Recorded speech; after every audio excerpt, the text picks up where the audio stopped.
ونصلي على رسوله الكريم اما بعد فاعوذ بالله من الشيطان الرجيم بسم الله الرحمن الرحيم رب اشرح لي صدري ويسر لي امري واحلل عقدة من لساني يفقهوا قولي۔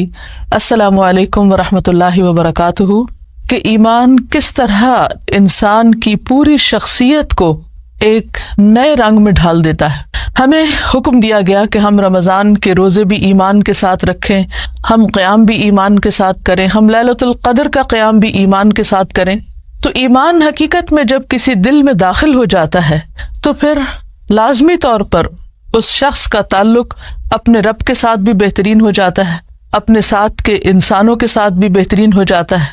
وہ ایک حساس انسان بن جاتا ہے جس کے دل میں دوسروں کے لیے درد ہوتا ہے، اور اس حدیث کے مطابق کہ خدا کی قسم تم میں سے کوئی شخص اس وقت تک مومن نہیں ہو سکتا جب تک کہ دوسرے کے لیے وہ پسند نہ کرے جو وہ اپنے لیے کرتا ہے۔ تو گویا جس چیز سے وہ خود تکلیف محسوس کرتا ہے وہ دوسروں کے لیے بھی اس تکلیف کو دور کرنے کا ذریعہ بن جاتا ہے۔ اس طرح نہ صرف یہ کہ انسانوں بلکہ حیوانوں اور باقی مخلوق کے ساتھ بھی اس کا رویہ بہترین ہو جاتا ہے، کیونکہ وہ یہ سب کچھ اپنے خالق، اپنے مالک، اپنے رب کی خاطر کر رہا ہوتا ہے۔ اس سلسلے میں ہم دیکھتے ہیں کہ ایک انسان جب خیر اور بھلائی کے راستے پر چلتا ہے، سلامتی کے راستے پر چلتا ہے، تو کس قسم کے سوالات کرتا ہے اور کس چیز کے بارے میں جاننا چاہتا ہے۔ ایک روایت میں آتا ہے، ابو ہریرہ رضی اللہ عنہ سے مروی ہے، کہتے ہیں کہ میں نے کہا یا نبی اللہ، اے اللہ کے نبی صلی اللہ علیہ وسلم، مجھے کوئی ایسی بات بتائیے جس سے میں فائدہ اٹھاؤں۔ رسول اللہ صلی اللہ علیہ وسلم نے فرمایا، مسلمانوں کے راستے سے تکلیف دینے والی چیز کو ہٹا دو۔ یعنی نیکی کے تو بہت سے کام ہیں، لیکن آپ صلی اللہ علیہ وسلم نے ابو ہریرہ کی اس دلچسپی پر کہ وہ کوئی اچھی بات جاننا چاہ رہے تھے، آپ نے ان کو بہت ہی کام کی اور فائدے کی بات بتائی۔ یہ ایک ایسی تعلیم ہے، ایسی سنت ہے، اگر آج ہم اس کو زندہ کریں اور ہم میں سے ہر صاحب ایمان شخص اپنے ایمان کا ثبوت دیتے ہوئے لوگوں کے راستوں کو ان کے لیے کھلا کر دے اور ان سے اذیت والی چیزیں ہٹا دے، تو میں سمجھتی ہوں کہ پورے معاشرے میں امن پیدا ہو جائے۔ آج ہم دیکھتے ہیں کہ سڑکوں پر ٹریفک کا کتنا ہجوم ہے۔ بعض اوقات ہم دوسرے کو اس کا حق نہیں دیتے، راستہ نہیں دیتے، غلط جگہ گاڑی پارک کر دیتے ہیں، غلط جگہ پر گاڑی روک دیتے ہیں، بعض اوقات عین بیچ راستے کے ڈرائیورز اتر کر لڑائی جھگڑا شروع کر دیتے ہیں۔ یہ تمام چیزیں دوسروں کو تکلیف دینے والی ہیں، اذیت دینے والی ہیں۔ ہمارا ایمان ہم سے تقاضا کرتا ہے کہ ہم ان تکلیفوں کو دور کرنے والے بنیں، اور رمضان کے روزے جو حقیقت میں انسان کے اندر تقوی پیدا کرتے ہیں، وہ تقوی انسان کو باشعور بناتا ہے۔ اس شعور کا تقاضا یہ ہے کہ ہم ان اخلاقیات کو اپنی زندگی کا معمول بنا لیں۔ راستے سے تکلیف دہ چیزیں ہٹانا ایمان کا حصہ بتایا گیا۔ حدیث میں آتا ہے، رسول اللہ صلی اللہ علیہ وسلم نے فرمایا، ایمان کی 60 یا 70 سے بڑھ کر کچھ شاخیں ہیں، جن میں سے سب سے بڑی لا الہ الا اللہ ہے، اور سب سے ادنا راستے سے تکلیف دہ چیز کو دور کرنا ہے، اور حیا بھی ایمان کی ایک شاخ ہے۔ تو گویا راستے سے تکلیف دہ چیز ہٹانا دراصل ایمان کا ثبوت دینا ہے۔ نبی صلی اللہ علیہ وسلم نے فرمایا، جو شخص مسلمانوں کے راستے سے کسی تکلیف دہ چیز کو ہٹاتا ہے تو اللہ تعالیٰ اس کے لیے ایک نیکی لکھ دیتا ہے، اور جس کے لیے اللہ کے ہاں نیکی لکھ دی جائے اللہ تعالیٰ اسے جنت میں داخل فرمائے گا، کیونکہ ان البر یہدی الی الجنہ، نیکی انسان کو جنت کا راستہ دکھاتی ہے، جنت کی طرف لے جاتی ہے۔ انسان ہر روز جب صبح کے وقت اٹھتا ہے تو اس کے ہر جوڑ پر صدقہ واجب ہوتا ہے۔ حدیث میں آتا ہے کہ 2 آدمیوں کے درمیان عدل کرنا صدقہ ہے، یعنی انسان دراصل اپنا صدقہ دے رہا ہوتا ہے۔ ہمارے ہاں صدقے کا ایک بہت ہی محدود سا مفہوم ہے، اور وہ یہ کہ کسی بکرے کو ذبح کر دیا جائے یا کسی مسکین کو کچھ کھانے کو دے دیا جائے، وہ بھی صدقہ ہے۔ لیکن اس کے علاوہ بھی بہت سے کاموں کو صدقہ شمار کیا گیا۔ فرمایا 2 آدمیوں کے درمیان عدل کرنا، انصاف کرنا، یعنی باہم اگر وہ جھگڑ رہے ہیں تو انصاف کی بات کرنا، یہ بھی صدقہ ہے۔ آدمی کو اس کی سواری پر سوار کرنا، یعنی سواری میں مدد دینا، یا اس کا سامان اٹھانا، یا اس کے سامان کو سواری سے اتارنا، یہ بھی صدقہ ہے۔ اور پاکیزہ بات کرنا، اچھی بات کرنا بھی صدقہ ہے، نماز کی طرف چل کر جانے میں ہر قدم صدقہ ہے، اور راستے سے تکلیف دہ چیز کو ہٹا دینا یہ بھی صدقہ ہے۔ اگر انسان کا شعور جاگتا ہو، بصیرت کی آنکھیں کھلی ہوں، تو ہو نہیں سکتا کہ انسان کو راستے میں پڑی ہوئی یا راستے میں بکھری ہوئی یا تکلیف دینے والی چیزیں پھر نظر نہ آئیں اور وہ یہ صدقہ کیے بغیر گزر جائے۔ پھر اسی طرح نبی صلی اللہ علیہ وسلم نے فرمایا کہ میری امت کے اچھے اور برے اعمال مجھ پر پیش کیے گئے کہ امت کیا کچھ کرتی ہے، تو میں نے ان کے اچھے اعمال میں سے اچھا عمل راستے میں سے تکلیف دہ چیز کا دور کر دینا پایا، کہ ان کے اچھے اچھے کاموں میں سے ایک کام کیا ہے کہ وہ راستے سے تکلیف دہ چیز ہٹا رہے ہیں۔ یہ نہیں کہ سڑک کسی کام کے لیے کھودی تو واپس درستی نہ کی، یا کہیں پائپ بچھائے تو وہ اس طریقے پر کہ آنے جانے والوں کے راستے میں رکاوٹ کھڑی کریں، یا پھر یہ کہ گٹر کا ڈھکن اٹھا کے ادھر ادھر کر دیں اور لوگوں کے لیے ہلاکت کا دروازہ کھول دیں۔ یہ کسی مومن کی شان نہیں ہو سکتی، یہ نبی صلی اللہ علیہ وسلم کی امتی کا کردار نہیں ہو سکتا۔ اس لیے آپ صلی اللہ علیہ وسلم کو جو اعمال دکھائے گئے ان میں سے ایک نیکی یہ بھی دکھائی گئی کہ آپ کی امت راستے سے تکلیف دہ چیزیں ہٹانے والی ہے، اور میں نے ان کے برے اعمال میں سے مسجد میں تھوکنا اور اس کا دفن نہ کرنا پایا، یعنی لوگوں کے سامنے ہی تھوک دینا یا راستے میں۔ اب آپ دیکھیے بعض راستوں پر پان کی پیک پھینکی ہوئی ہوتی ہے، اچھی بھلی بلڈنگ، صاف ستھرے راستے صرف تھوک کے نشانات کی وجہ سے ایسا کریہ منظر پیش کرتے ہیں کہ انسان کی طبیعت متلا جاتی ہے۔ اس لیے بہت ضروری ہے کہ ان تمام چیزوں سے پرہیز کیا جائے۔ پھر اسی طرح راستے سے تکلیف دہ چیز کا ہٹانا جنت میں داخلے کا ذریعہ بھی ہے۔ رسول اللہ صلی اللہ علیہ وسلم نے فرمایا، ایک آدمی ایسے راستے سے گزرا کہ ایک خاردار شاخ اس پر تھی، یعنی کانٹوں والی شاخ تھی۔ اس پر وہ کہنے لگا، اللہ کی قسم میں اس شاخ کو مسلمانوں کے راستے سے ہٹا دوں گا تاکہ یہ ان کو تکلیف نہ دے۔ پھر وہ آدمی جنت میں داخل کر دیا گیا، صرف اس سوچ کی وجہ سے کہ اس نے دوسروں کی تکلیف دور کرنے کی ٹھان لی۔ ایک اور روایت میں آتا ہے، حضرت انس سے مروی ہے کہ ایک درخت سے راستے میں گزرنے والوں کو اذیت ہوتی تھی، ایک آدمی نے اسے آ کر ہٹا دیا۔ نبی صلی اللہ علیہ وسلم نے فرمایا، میں نے جنت میں اسے درختوں کے سائے میں پھرتے ہوئے دیکھا ہے، یعنی وہ شخص جنت میں اس عمل کی وجہ سے پہنچ گیا کہ اس نے دوسروں کا دکھ درد محسوس کیا اور تکلیف دہ چیز کو راستے سے ہٹا دیا۔ پھر اسی طرح نبی صلی اللہ علیہ وسلم کی ایک وصیت بھی ہے۔ ابو برزہ فرماتے ہیں، میں نے رسول اللہ صلی اللہ علیہ وسلم کی خدمت میں عرض کیا، اے اللہ کے رسول، میں نہیں جانتا شاید کہ آپ اس دنیا سے چلے جائیں اور میں آپ کے بعد زندہ رہوں، تو آپ مجھے کوئی ایسا زاد راہ عطا فرمائیں جس کے ذریعے مجھے نفع حاصل ہو۔ آپ نے فرمایا، یہ اور یہ کرو، یعنی کچھ کام بتائے، اور راستے سے تکلیف دینے والی چیز کو ہٹا دیا کرو۔ اب آپ دیکھیے کہ نبی صلی اللہ علیہ وسلم دنیا سے جاتے ہوئے اپنی امت کو کن کاموں کی تلقین کر رہے ہیں۔ اگر ہم صرف اس ایک سنت پر عمل کرتے ہوئے لوگوں کے لیے راستے کھلے کر دیں تو آپ دیکھیے کہ ہمارا آس پاس کس قدر خوبصورت ہو جائے۔ مومن ایک بہت ہی حساس انسان ہوتا ہے، جو وہ اپنے لیے چاہتا ہے وہی دوسروں کے لیے چاہتا ہے۔ وہ کسی کے لیے مسائل کھڑے نہیں کرتا، کسی کے لیے رکاوٹیں پیدا نہیں کرتا، وہ ایک نو پرابلم انسان ہوتا ہے۔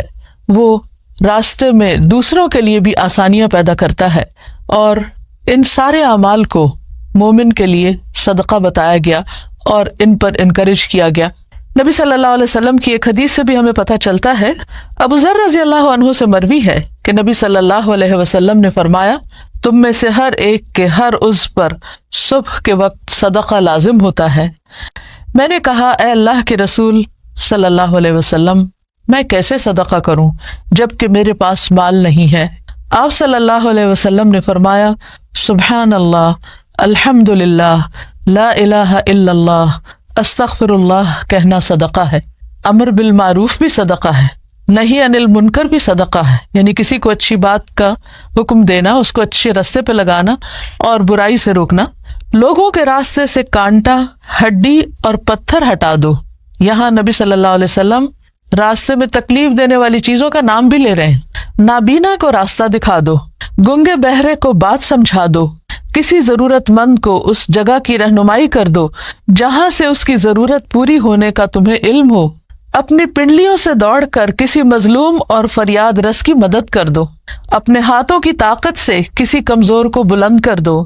یہ سب تمہاری طرف سے اپنی ذات پر صدقہ کے دروازے ہیں، یعنی ان تمام اعمال کا فائدہ خود تمہیں کو ہوگا۔ اس میں آپ دیکھیے کہ انسان کو کچھ خرچ کرنے کی ضرورت نہیں، اس کے لیے شرط نہیں کہ وہ مالدار ہو۔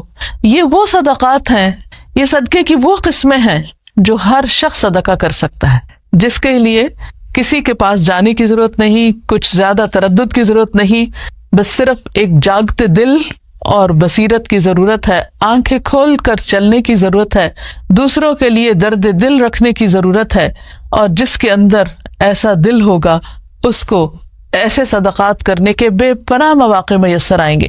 اسی طرح ہم دیکھتے ہیں کہ بعض اوقات کچھ لوگ راستوں پر بیٹھ کر گفتگو کرتے رہتے ہیں اور آنے جانے والوں کو ان سے تکلیف پہنچتی۔ ایک موقع پر نبی صلی اللہ علیہ وسلم نے صحابہ کو اس بات سے منع فرمایا کہ تم راستوں پر مت بیٹھا کرو۔ لوگوں نے عرض کیا ہمارے لیے اس کے سوا کوئی چارہ کار نہیں، یعنی ہمارے بیٹھنے کی کوئی اور جگہ نہیں، ہم وہیں بیٹھتے ہیں اور باتیں کرتے ہیں۔ تو آپ صلی اللہ علیہ وسلم نے فرمایا جب تم وہاں بیٹھنے پر مجبور ہو تو راستے کو اس کا حق دو۔ لوگوں نے عرض کیا راستے کا حق کیا ہے؟ فرمایا نگاہیں نیچی رکھنا، ایذار آسانی سے رکنا، یعنی کسی کو کسی قسم کی تکلیف نہ دینا، مثلاً کوئی آواز کس کے یا کسی کا مذاق اڑا کے یا کسی کو ڈرا کے، یعنی اپنی ذات سے کسی بھی قسم کی کوئی تکلیف دوسروں کو مت دینا۔ سلام کا جواب دینا، یعنی راہ چلتے ہوئے لوگ اگر تمہیں سلام کریں تو ان کے سلام کا جواب بھی، اچھی باتوں کا حکم دینا اور بری باتوں سے روکنا۔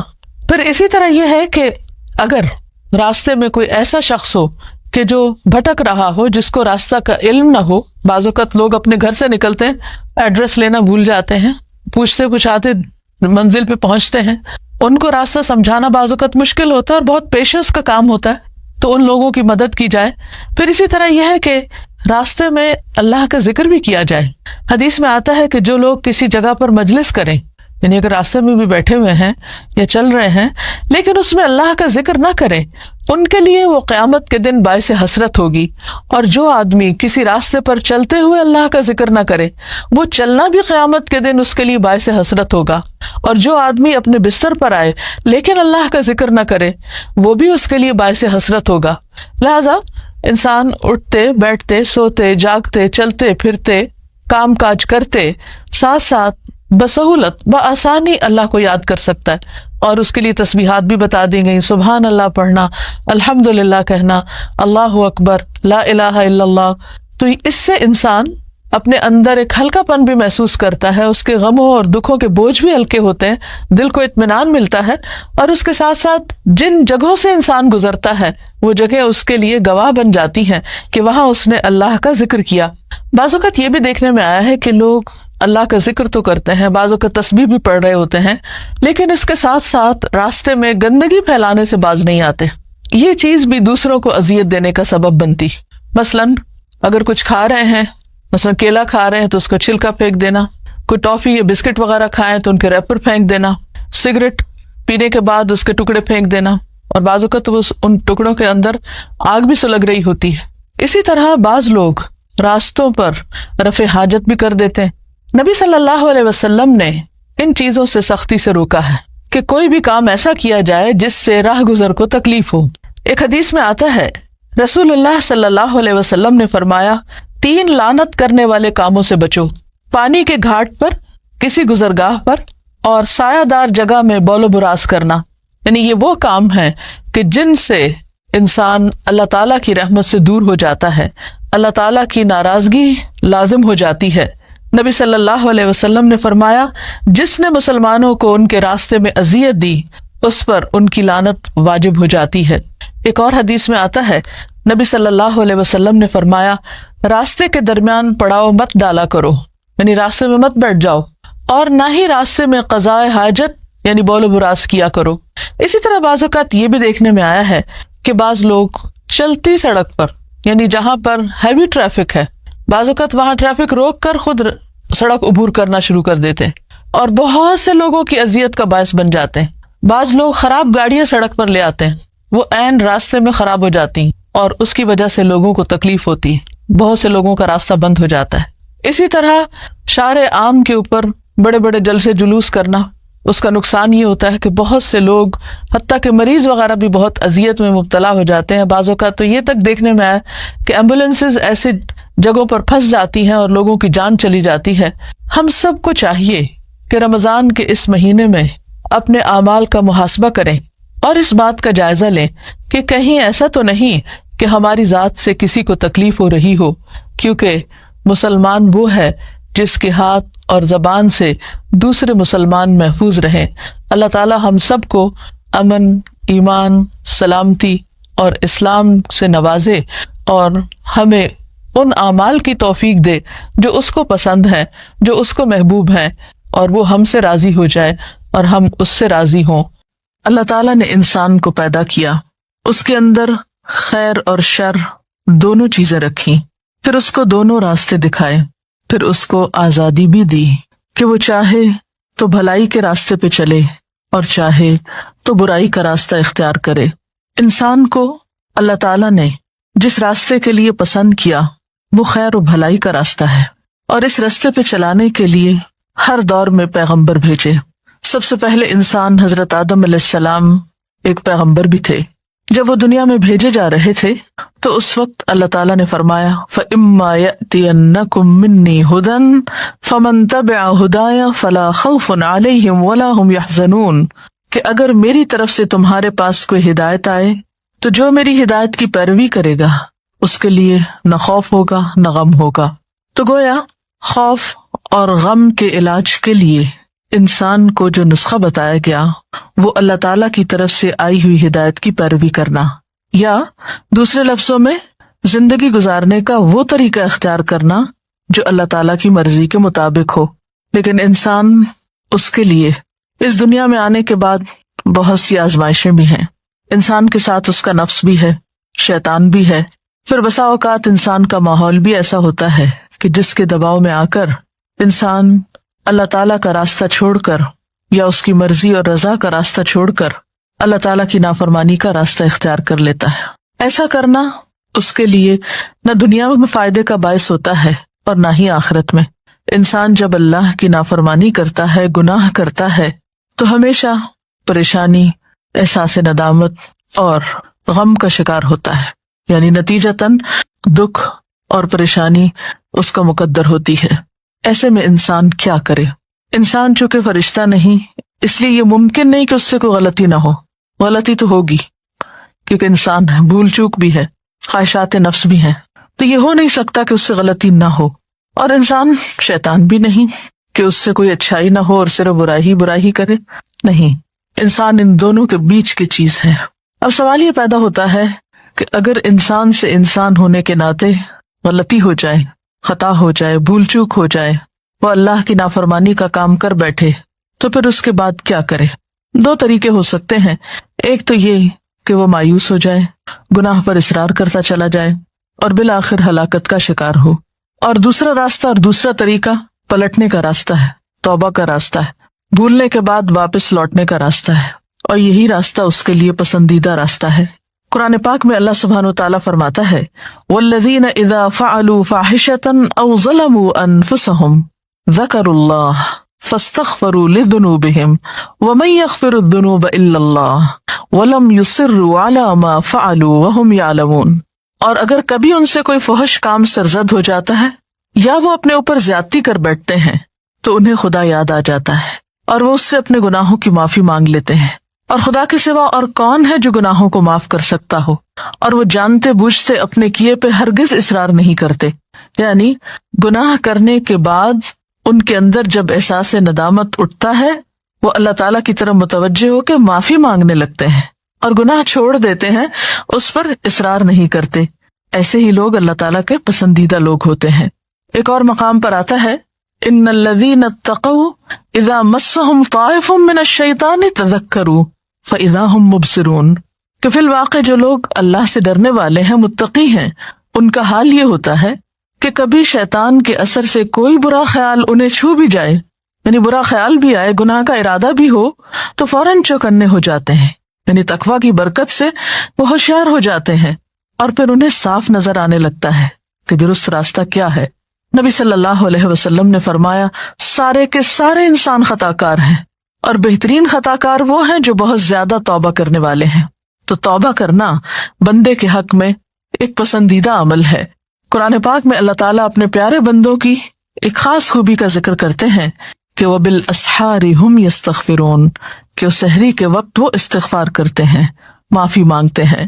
پیغمبروں کے ذریعے بھی بارہا انسانوں کو یہی سبق سکھایا گیا کہ وَاسْتَغْفِرُوا رَبَّكُمْ ثُمَّ تُوبُوا إِلَيْهِ، اپنے رب سے بخشش طلب کرو پھر اس کی طرف لوٹ جاؤ، واپسی کا راستہ اختیار کرو۔ ان ربی رحیم ودود، بے شک میرا رب بہت رحم فرمانے والا، بہت محبت کرنے والا ہے۔ یعنی ایسا نہیں کہ اگر کسی انسان سے کوئی غلطی ہو جائے تو پھر وہ معاف نہیں کرتا اور ہمیشہ کے لیے وہ اس کی نظروں سے گر جاتا ہے، نہیں، 100 بار بھی اگر کوئی غلطی کرتا ہے اور پھر اس کو احساس ندامت ہوتا ہے، شرمندگی ہوتی ہے اور وہ پلٹتا ہے تو اللہ تعالیٰ اس کو معاف کرتا رہتا ہے۔ ایک حدیث میں آتا ہے ان اللہ یقبل توبۃ العبد ما لم یغرغر، اللہ بندے کی توبہ اس وقت تک قبول کرتا ہے جب تک کہ وہ آخری دموں پہ نہ ہو یا اس کی سانس نہ اکھڑ جائے، یعنی مرتے دم تک توبہ قبول ہوتی رہتی ہے۔ ہاں، یہ الگ بات ہے کہ ایک انسان جب فوت ہو جاتا ہے اور وہ شرک کی حالت میں ہوتا ہے یا کفر کی حالت میں ہوتا ہے یا کسی کبیرہ گناہ کے ارتکاب کی حالت میں ہوتا ہے اور توبہ کیے بغیر مر جاتا ہے، تو مرنے کے بعد جب سزا سامنے آ جاتی ہے، اللہ تعالیٰ کی ناراضگی اور غصہ سامنے آ جاتا ہے، تو پھر توبہ کا موقع نہیں رہتا۔ اس لیے ہمیں کبھی بھی اللہ تعالیٰ کی رحمت سے نا امید نہیں ہونا چاہیے۔ گناہ کتنا بھی بڑا ہو جائے، غلطی کتنی بھی بڑی ہو، لیکن کبھی مایوسی پاس نہ پٹکنے پائے۔ قرآن پاک میں اللہ تعالیٰ فرماتے ہیں یا عبادی الذین اسرفوا علی انفسہم لا تقنطوا من رحمت اللہ ان اللہ یغفر الذنوب جمیعا انہ هو الغفور الرحیم۔ اے میرے وہ بندو جو اپنی جانوں پر زیادتی کر بیٹھے ہو، اللہ کی رحمت سے ہرگز مایوس نہ ہونا، یقیناً وہ تمہارے سارے کے سارے گناہ معاف فرما دے گا، وہ بہت ہی معاف فرمانے والا اور بڑا ہی مہربان ہے۔ اور تم اپنے رب کی طرف رجوع کرو اور اس کی فرما برداری بجا لاؤ۔ وَأَنِيبُوا إِلَىٰ رَبِّكُمْ وَأَسْلِمُوا لَهُ مِن قَبْلِ أَن يَأْتِيَكُمُ الْعَذَابُ ثُمَّ لَا تُنصَرُونَ، اس سے پہلے کہ تم پر وہ عذاب آ جائے کہ پھر تم کہیں سے بھی مدد نہ پا سکو۔ یعنی آخرت میں جب سزا سامنے آ جائے گی تو کوئی بھی شخص کتنی بھی توبہ کرے، کتنا بھی روئے دھوئے، پھر معافی نہیں ہو سکتی۔ ہاں، جب تک وہ زندہ ہے، کتنا بھی بڑا قصور ہے اس کی معافی ہو سکتی ہے۔ اس کا یہ مطلب نہیں کہ انسان جان بوجھ کر غلطی کرنا شروع کر دے کہ معافی تو ہو ہی جائے گی اس لیے جو چاہے میں کروں۔ کیا معلوم کہ پھر اس کے بعد، اس غلطی کے بعد توبہ کا موقع ملتا ہے یا نہیں، تو جان بوجھ کر غلطی نہیں کرنی چاہیے۔ اس سلسلے میں ہم دیکھتے ہیں حضرت یوسف علیہ السلام کے ساتھ جو کچھ ہوا، ان کے بھائیوں نے انہیں اندھے کنویں میں دھکیلا اور ان پر چوری کا الزام لگایا اور بہت زیادہ زیادتی کی، لیکن اتنے بڑے قصور کے بعد جب ان کو احساس ہوتا ہے کہ ہم غلط تھے تو وہ فوراً اپنے رب کے حضور معافی مانگتے ہیں اور اپنے والد سے بھی درخواست کرتے ہیں کہ آپ بھی اللہ تعالیٰ سے ہمارے لیے معافی کی درخواست کیجیے۔ یا ابانا استغفر لنا ذنوبنا انا کننا خاطئین، اے ابا جان ہمارے گناہوں کی بخشش کے لیے دعا کیجیے، واقعی ہم بڑے خطا کار تھے۔ اب یہ کوئی چھوٹا جرم نہیں تھا کہ ایک معصوم بچے کو بغیر کسی جرم کے کنویں میں پھینکا گیا اور اس پر چوری کا الزام بعد میں لگایا گیا، لیکن جب احساس ہوا تو پھر توبہ کر لی۔ تو ان کے والد نے بھی ان کے لیے پھر کیا کہا تھا؟ قال سوف استغفر لکم ربی، کہ میں جلد ہی تمہارے لیے استغفار کروں گا، انہ هو الغفور الرحیم، بے شک وہ بخشش فرمانے والا مہربان ہے، یعنی وہ ضرور معاف کر دے گا۔ اور پھر ایک گناہ ہو یا زیادہ ہو، چھوٹا گناہ ہو یا بڑا گناہ ہو، توبہ کرنے میں دیر نہیں لگانی چاہیے۔ اور کبھی مایوس ہو کر کہ میرے تو گناہ معاف ہو نہیں سکتے،